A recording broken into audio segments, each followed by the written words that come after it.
गुरुर्ब्रह्मा गुरुर्विष्णु गुरुर्देवो महेश्वरा गुरुर्साक्षात् परं ब्रह्मा तस्मै श्री गुरुवे नमः। तस्मै श्री गुरुवे नमः। नारायणं नमस्कृत्य नरं चैव नरोत्तमं देवीं सरस्वतीं व्यासं ततो जयमुदीरये। वक्रतुंड महाकाय सूर्यकोटि समप्रभा निर्विघ्नं कुरु मे देव सर्वकार्येषु सर्वदा। अतुलितबलधामं हेमशैलाभदेहं दनुजवन् कृशानं ज्ञानिनामग्रगण्यं सकलगुणनिधानं वानराणामधीशं रघुपतिप्रियभक्तं वातजातं नमामि। हरे कृष्णा कृष्ण कृष्ण हरे हरे, हरे राम राम राम हरे हरे। श्री राधा मेरी स्वामिनी, मैं राधा जी को दास। जन्म जन्म मोहे दीजियो श्री वृंदावन वास।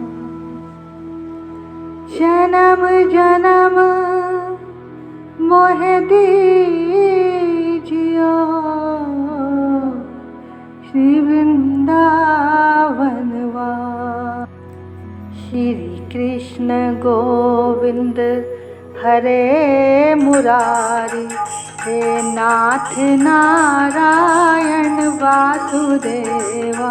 श्री कृष्ण गोविंद हरे मुरारी, हे नाथ नारायण वासुदेवा। हे नाथ नारायण वासुदेवा, हे नाथ नारायण वासुदेवा। श्री कृष्ण गोविंद हरे मुरारी, हे नाथ नारायण वासुदेवा। हे नाथ नारायण वासुदेवा। सभी प्रभु प्रेमियों को मुझ कृष्ण प्रिया की ओर से वृंदावन से राधे राधे, राधे राधे। सच्चिदानंद रूपाय विश्वोत्पत्त्यादि हेतवे तापत्रय विनाशाय श्री कृष्णाय वयं नमः। श्री कृष्णाय वयं नमः।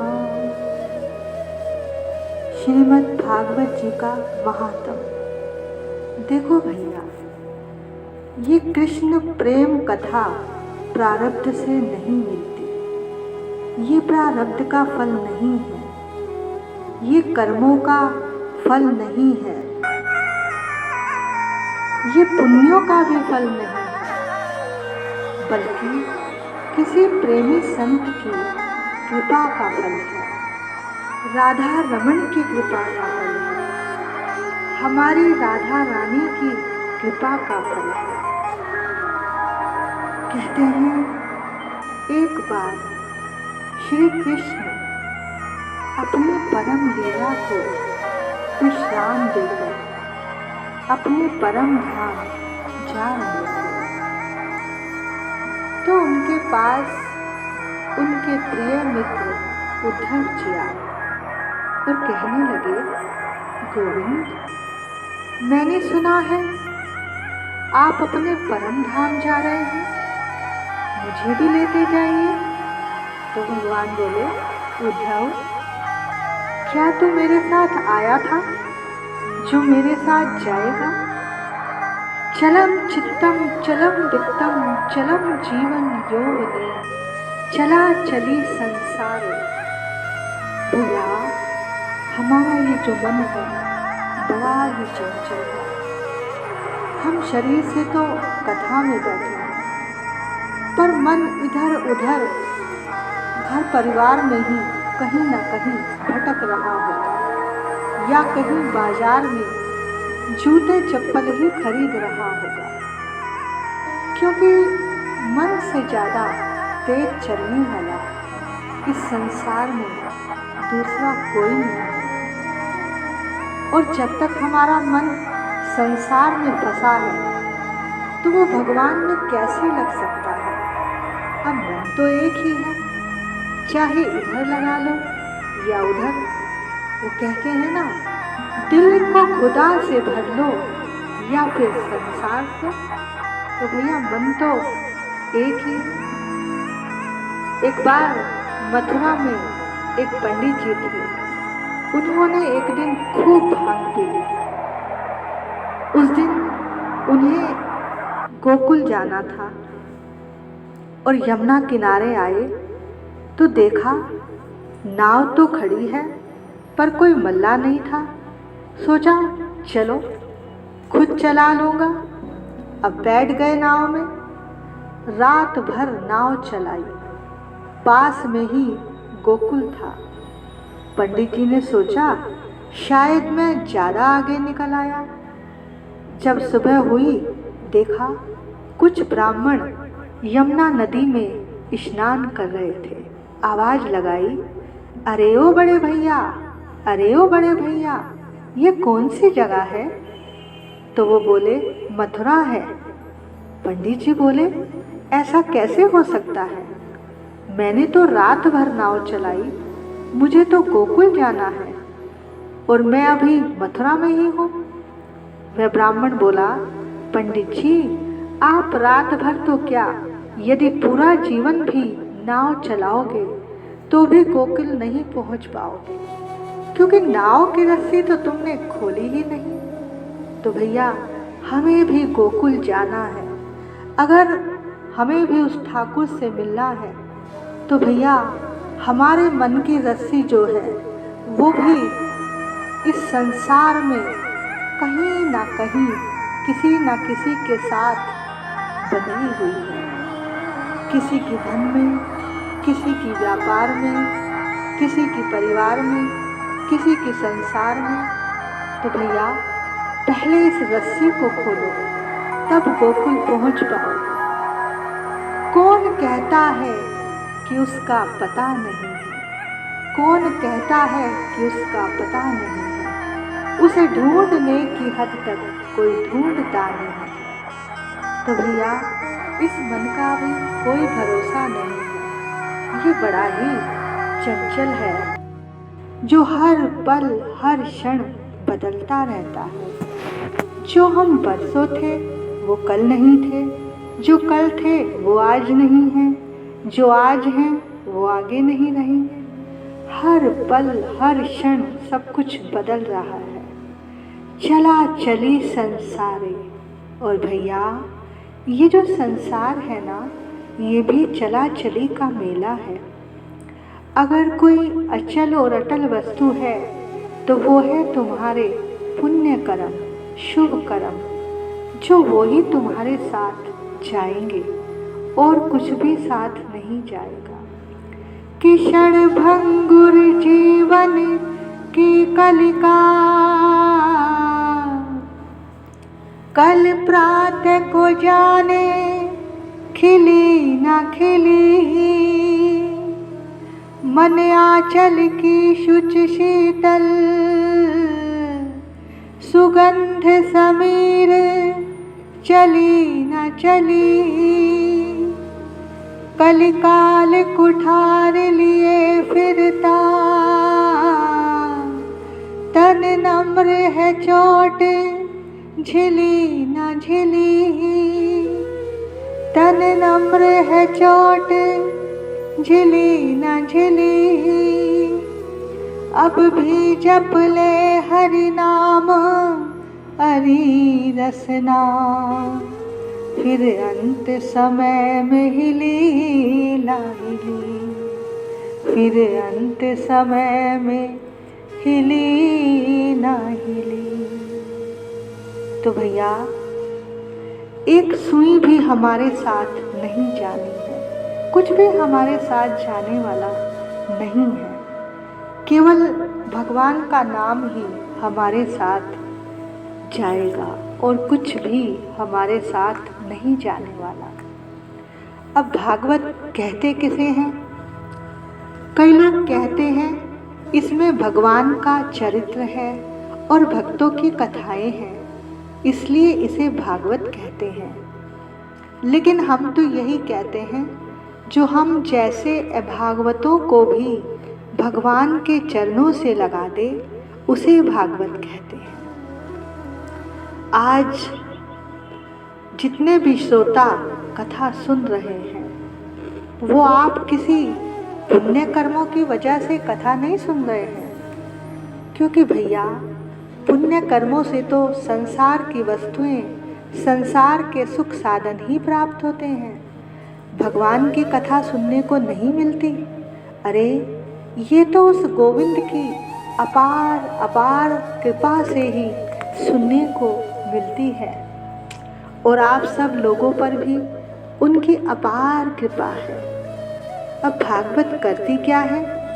देखो भैया, ऐसी कोई कथा नहीं जो हमें 7 दिन में मुक्ति दिलाए, वो तो केवल एक ही है, श्रीमद् भागवत। श्री सुखदेव जी ने राजा परीक्षित को 7 दिन में भागवत जी की कथा सुनाकर मुक्त कर दिया था, और राजा परीक्षित को 7वें दिन विमान लेने आ गया था और वो बैठकर प्रभु के धाम चले गए थे।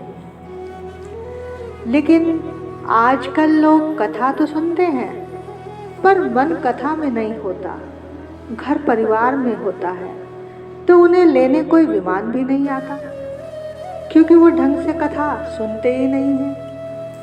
चलो मान लो विमान आ भी जाए, तो आप में से कौन कौन चलने के लिए तैयार है? अरे कोई भी चलने के लिए तैयार नहीं। अगर विमान आ भी जाए ना तो कोई भी नहीं जाएगा, क्योंकि अभी स्वर्ग जाने की कोई तैयारी ही नहीं की। हर कोई मनुष्य धन, पत्नी, बच्चों में फंसा है। जब तक ये मोह नहीं छूटेगा तो मुक्ति कैसे मिलेगी? लेकिन जो परमात्मा के रंग में रंग जाता है ना, उसके लिए वो जहाँ भी रहेगा, मुक्ति रूपी विमान उसके लिए वहीं चलकर आ जाएगा। कहते हैं काशी में कबीर दास जी ने अपना पूरा जीवन बिताया। देखो काशी वो जगह है जहाँ जाने से मुक्ति मिलती है। ये शंकर जी का घर है। जिस तरह से वृंदावन ठाकुर जी और किशोरी जी का घर है, उसी तरह से काशी भगवान शिव का घर है। बोल शंकर भगवान की जय। तो कबीरदास जी का जब अंतिम समय आया तो उन्होंने काशी को छोड़ दिया। किसी ने उनसे पूछा, बाबा इस समय तो आपको काशी में होना चाहिए था, क्योंकि काशी मुक्ति दिलाने वाली जगह है, आपने काशी को अंतिम समय में क्यों छोड़ दिया? तो जानते हो कबीरदास जी ने बड़ा ही सुंदर उत्तर दिया कि जहाँ रहने से एक कुत्ते, एक मच्छर को भी मुक्ति मिल जाती है, मुझे ऐसी जगह नहीं रहना। हाँ, अगर मेरे भजन में, मेरे प्यार में इतनी शक्ति होगी, यदि मैं मुक्ति के लायक हूँ, तो मैं जहाँ भी मरूंगा, जहाँ भी रहूँगा, मुक्ति खुद मेरे पीछे चली आएगी। मुझे तो बस प्रभु का नाम लेने में, उसे याद करने में जो आनंद है आ रहा है, उसकी तुलना लाखों मुक्तियों से भी नहीं की जा सकती। तेरी याद ने जो दिल में दर्द दिया, कुछ ऐसा मजा मैंने उसका लिया, अब ना करूं कोई भी दवा, मैंने खाई है अब दवा की कसम। क्योंकि भैया भगवान के प्यार से बढ़कर तो कोई आनंद वैकुंठ में भी नहीं है। लेकिन पहले संसार से मोह छोड़ना होगा, तभी ऐसा आनंद आएगा। नैमिषारण्य का तीर्थ है जहाँ पर 88,000 ऋषि मुनि बैठे हैं, जिनके पास वेदों के परम ज्ञाता श्री सूत जी महाराज आए, जिन्हें वेदों का बड़ा ज्ञान है। सूत जी 16 वर्ष के हैं, पर उन्हें 500 वर्ष के ऋषि मुनि उठकर प्रणाम कर रहे हैं। देखो, कभी भी किसी की आयु को देखकर ये नहीं समझना चाहिए कि इसे ज्ञान नहीं होगा। ऋषियों ने सूत जी से कहा, प्रभु, इस कलयुग में कोई भी मनुष्य कर्म करना नहीं चाहता। जीव चाहता ये है कि कर्म कोई कर दे और फल हमें मिल जाए। यानी आज का जो मानव है वो दानव बन चुका है। भैया आज का जो मानव है दानव ही तो बन चुका है। तो भैया यही हालात हम सबके भी हैं। बड़ों का मान सम्मान करना तो हम भूल ही चुके हैं। तो ऋषियों ने कहा, ये दोबारा से दानव से मानव बन जाएं, ऐसा कोई उपाय बताइए। तब सूत जी ने कहा, इस संसार में जो व्यक्ति आया है मरना तो उसे पड़ेगा ही। अगर कोई व्यक्ति ये कहे कि मुझे नहीं मरना, तो ये संभव नहीं है। काल सबको अपनी ओर खींच रहा है, आओ आओ। हाँ, जो व्यक्ति भागवत जी की शरण में आ जाता है वो फिर मरता नहीं है, वो अमर हो जाता है। अब आप लोग सोचोगे कि भागवत सुनकर हम मरेंगे नहीं, अमर हो जाएंगे। अरे भागवत सुनकर हम भी मरेंगे, पर हमको मरना आ जाएगा। कैसे मरा जाता है? देखो, एक व्यक्ति होता है जिसके जाने पर लोग खुश होते हैं कि चलो अच्छा हुआ, धरती का बोझ कम हुआ, बड़ा दुखी कर रखा था। और लेकिन एक व्यक्ति ऐसा होता है जिसके मरने पर लोग रोते हैं, उसको याद करते हैं कि बेचारा बड़ा अच्छा था, जल्दी क्यों चला गया। तो इन दोनों में से मरना किसका अच्छा है? जिसके जाने पर लोग आंसू बहाएं, मरना उसका अच्छा है। तो भागवत जी हमें मरना सिखाती हैं। अब भागवत जी की इतनी महिमा क्यों है? क्योंकि भागवत सारे शास्त्रों का सार है, और सारे शास्त्रों को पढ़ना इतना आसान नहीं है। केवल सार को ग्रहण कर लो तो बात बन जाएगी। एक बार ब्रह्मा जी को भी बड़ा आश्चर्य हुआ कि भागवत जी की इतनी महिमा क्यों है। उन्होंने एक तराजू लिया और उसके एक पलड़े पर सारे वेद शास्त्र रखे और दूसरे पलड़े पर भागवत जी को रखा, तो भागवत जी का पलड़ा ही भारी रहा। भैया ये वो कथा है जिसको सुनने के लिए देवता भी तरसते हैं, जिसे सूत जी ऋषियों को सुना रहे हैं। कहते हैं, एक बार की बात, बद्रीनाथ में देव ऋषि नारद जी बैठे हैं। उनके मुख पर केवल एक ही नाम है, भजमन नारायण नारायण हरि हरि, भजमन नारायण नारायण हरि हरि। तेरी महिमा जग से न्यारी न्यारी, हरि हरि, भजमन नारायण नारायण हरि हरि।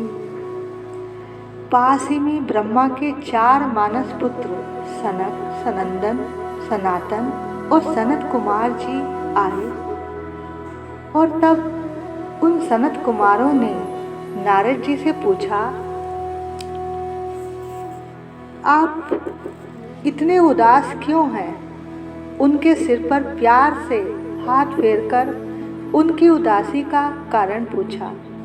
देखो, जब कोई व्यक्ति उदास होता है, उस समय उससे कोई प्यार से दुखी होने का कारण अगर पूछे तो सामने वाला रोने लगता है कि चलो, मेरा कोई तो है जिसे मेरी चिंता है।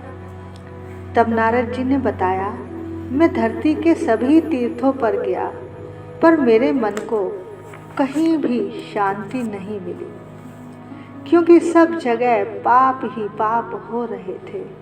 मैं सब जगह से भटकता भटकता श्रीधाम वृंदावन पहुंचा और जाकर यमुना जी के तट पर बैठ गया।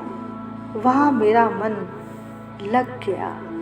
देखो भैया, वृंदावन धाम है ही ऐसा, जो एक बार यहाँ पर आ जाता है ना, वो बार बार ही उसका मन यहाँ पर आने को करता है। तो नारद जी ने कहा, मेरा मन वहाँ पर लग गया। एक दिन की बात, मैं यमुना किनारे जा रहा था कि तभी एक स्त्री के रोने की आवाज़ आई।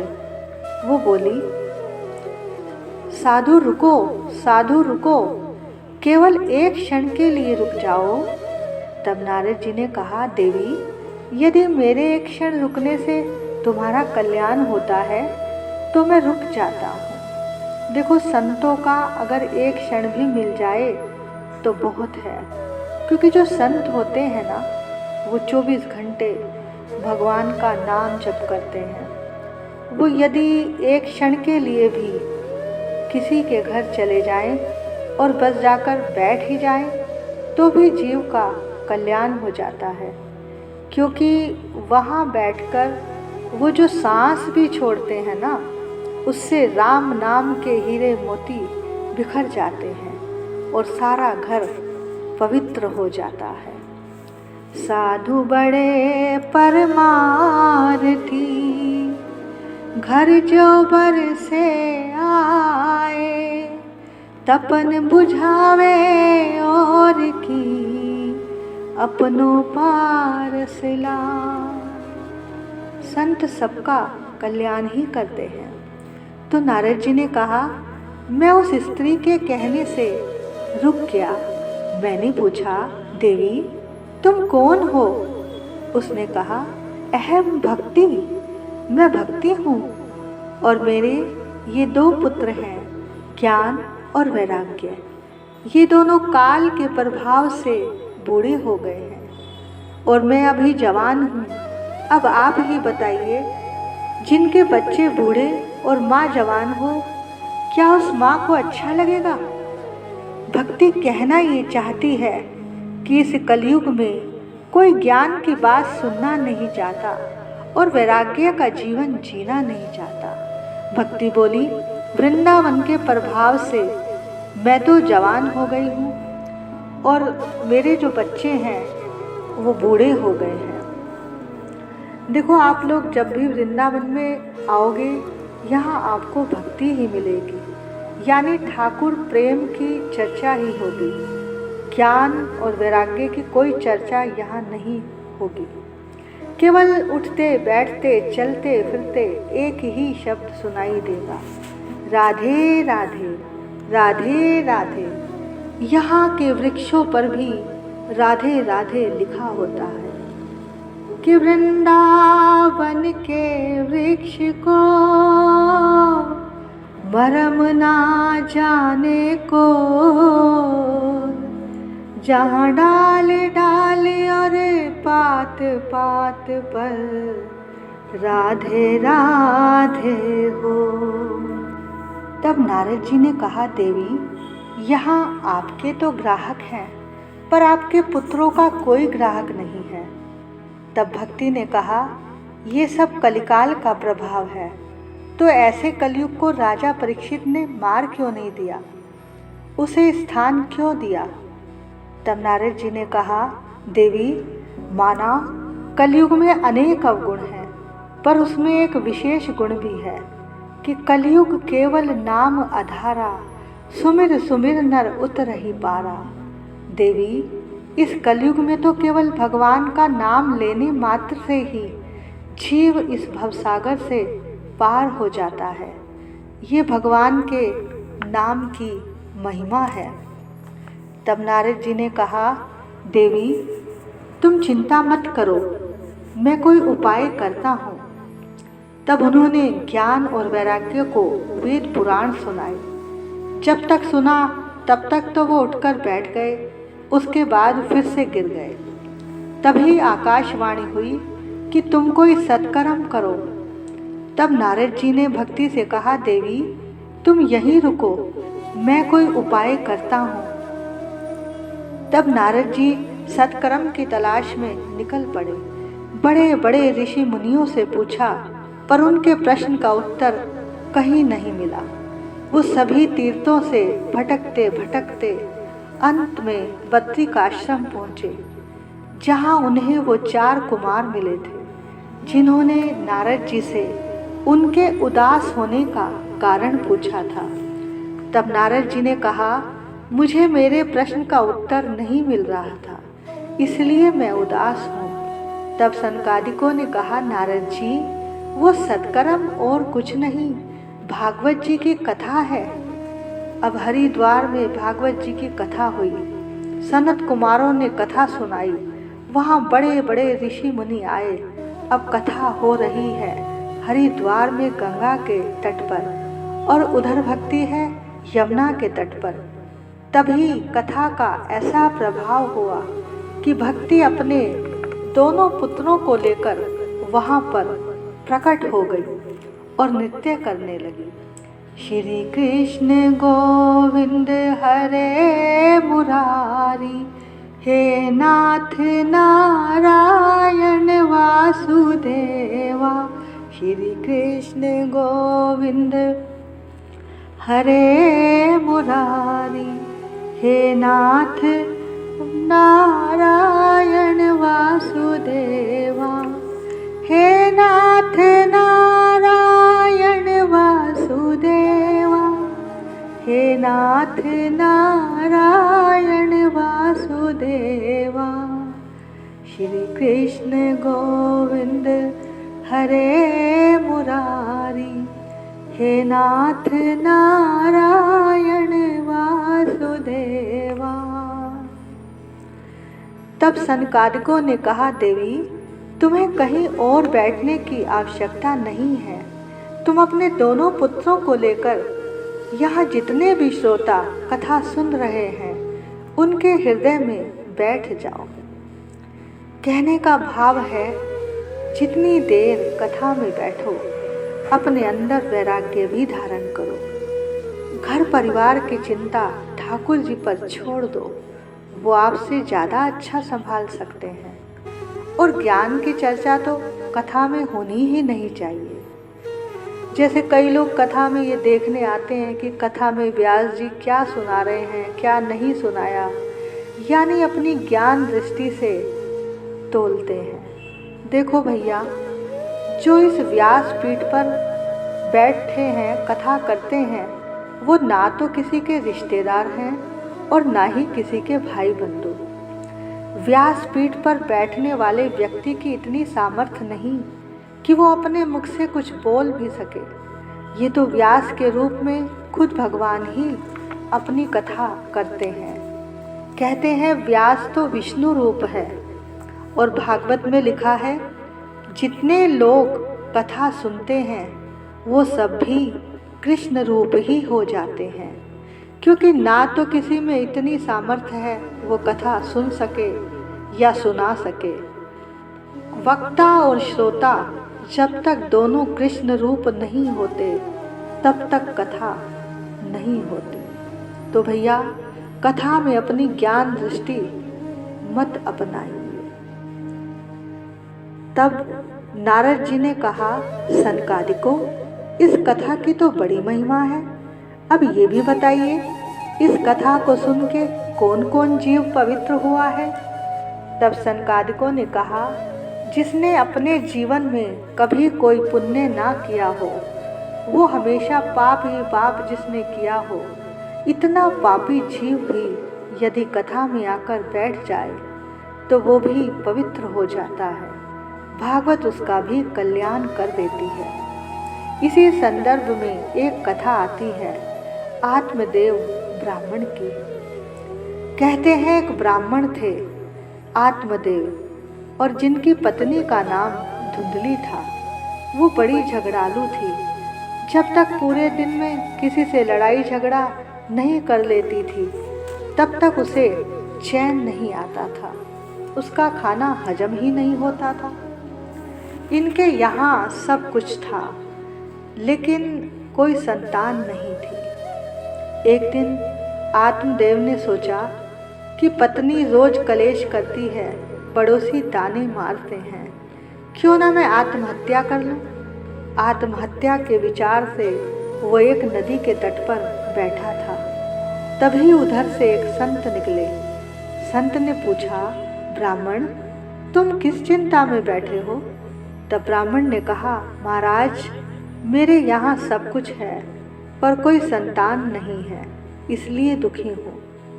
तब संत ने कहा, ब्राह्मण, तेरे माथे की रेखाएं बताती हैं तेरे एक नहीं 7 जन्मों तक पुत्र का कोई योग नहीं है।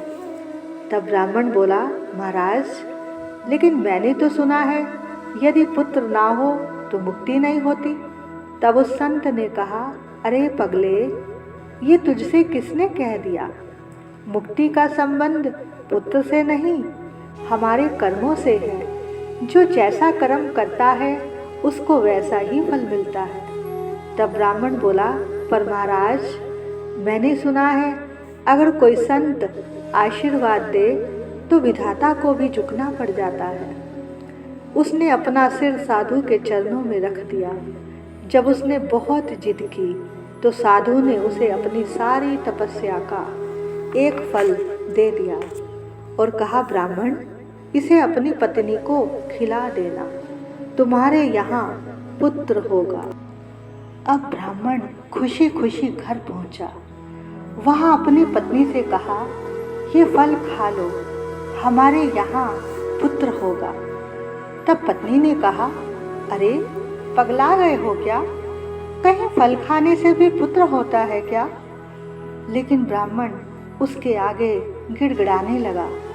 तब पत्नी ने सोचा, चलो फल ले लेती हूँ।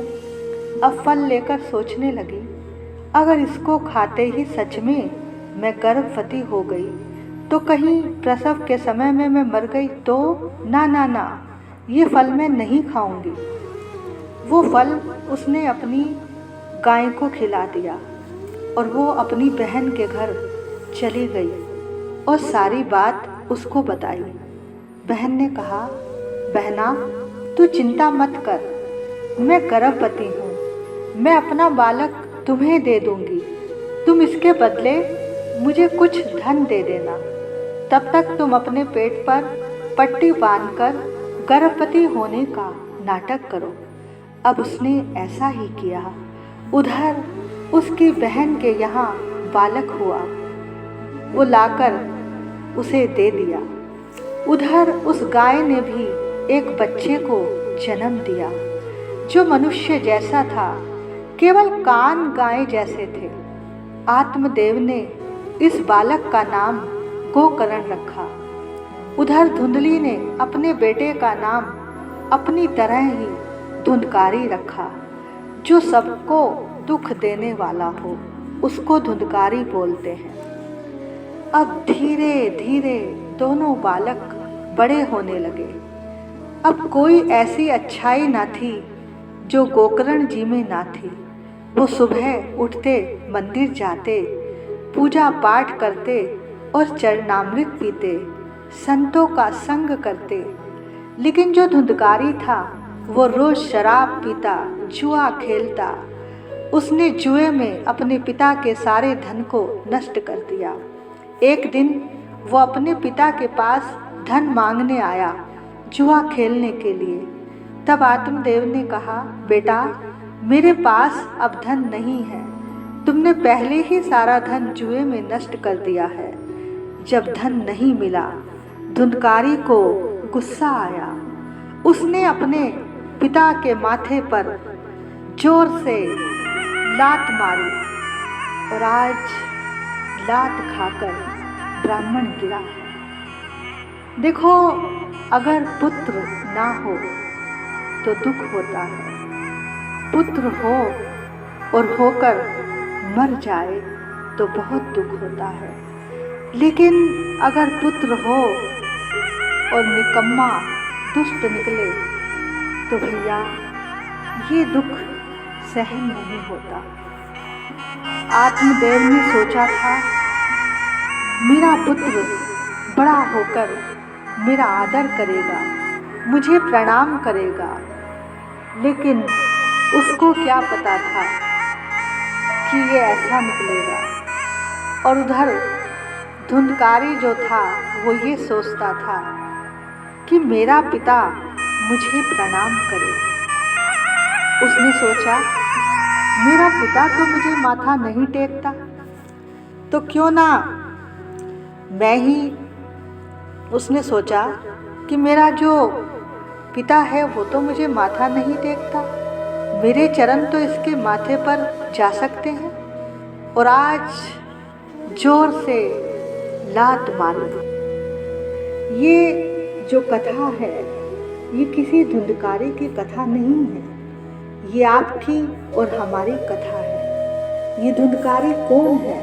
हमारा शरीर और हमारी 5 वेश्याएं हैं, हमारी 5 इंद्रियां, नेत्र, कान, नाक, जीभ और हाथ।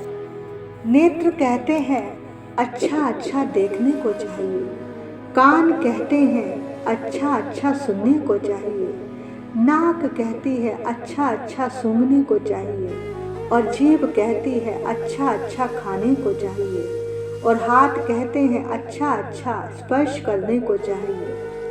सारा दिन हम यही तो करते हैं, भागते रहते हैं। 10 साल, 20 साल, 30 साल, 40 साल, फिर एक समय ऐसा आता है जब सारी इंद्रियां हमारा साथ छोड़ देती हैं और शरीर बड़ा रह जाता है। तो जीवन में समय मिला तो कब मिला? यही कथा धुंधकारी की है। इधर जब गोकर्ण जी को जब ये पता चला कि मेरा भाई नहीं रहा, तो उन्होंने गया जी में उसका पिंडदान करवाया, सारी क्रियाओं को किया और अपने घर वापस आ गए। एक दिन वो आंगन में सो रहे थे, तभी किसी के रोने चीखने की आवाज आई। कौन हो? सामने आओ। तब एक रोती सी आवाज आई, भैया मैं तुम्हारा भाई, भैया मेरी मुक्ति नहीं हुई है और मैं तड़प रहा हूँ, मेरी मुक्ति कराओ, मैं प्रेत बन गया हूँ। तब गोकर्ण जी ने कहा, पर मैंने तो सारी क्रियाओं को करा दिया था। धुंधकारी बोला, भैया कोई साधारण जीव होता तो मुक्ति हो जाती, मैंने तो भैया बहुत पाप किए हैं, मैं बड़ा भारी प्रेत बन गया हूँ।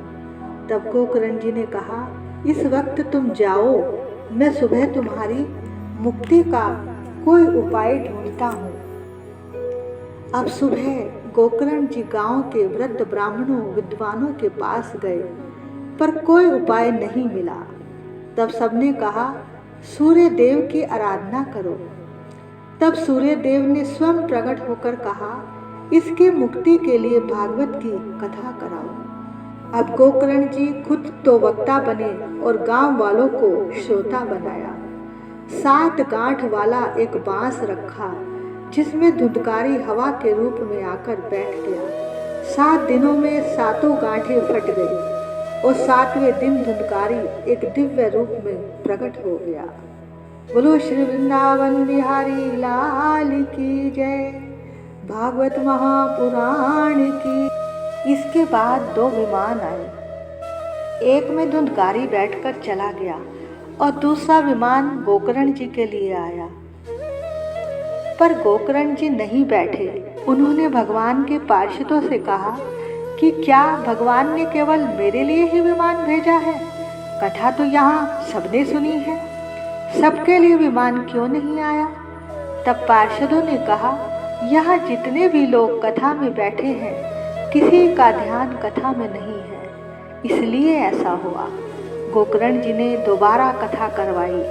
अब की बार सबने मन से कथा सुनी और उस कथा में साक्षात भगवान ही अपने साथ असंख्य विमान लेकर प्रकट हो गए। बोलो वृंदावन बिहारी लाल की जय, गोकर्ण जी महाराज की जय।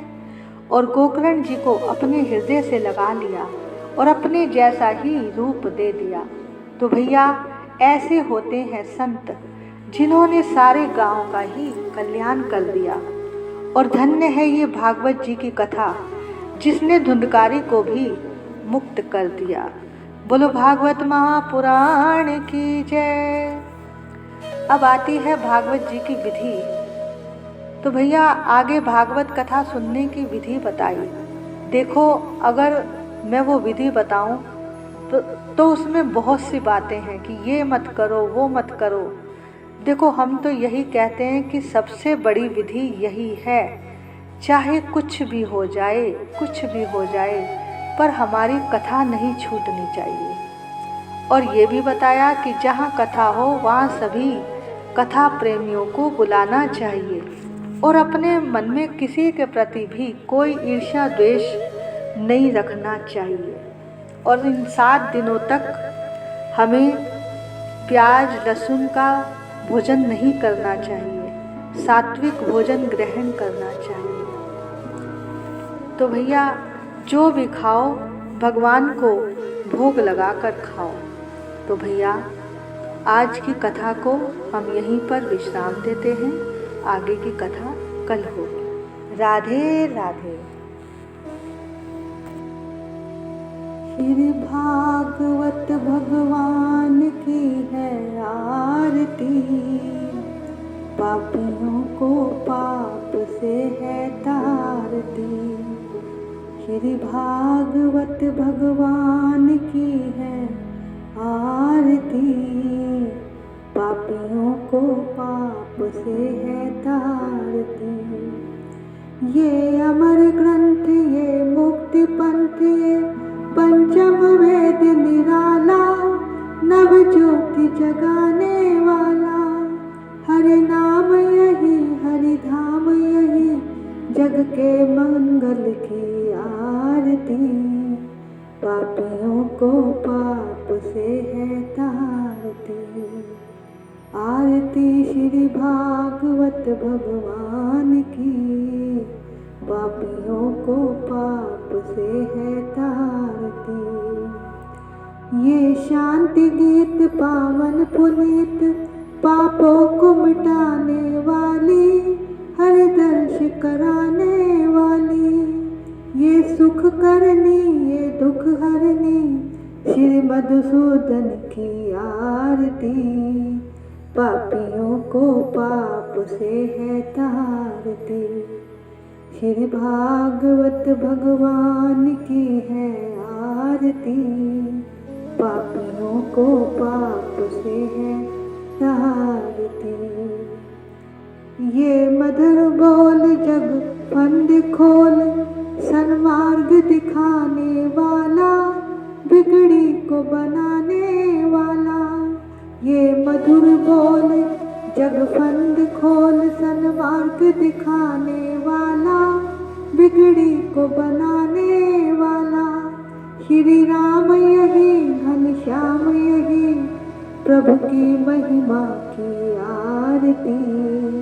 पापियों को पाप से है तारती, भागवत भगवान की है आरती। पापियों को पाप से है तारती।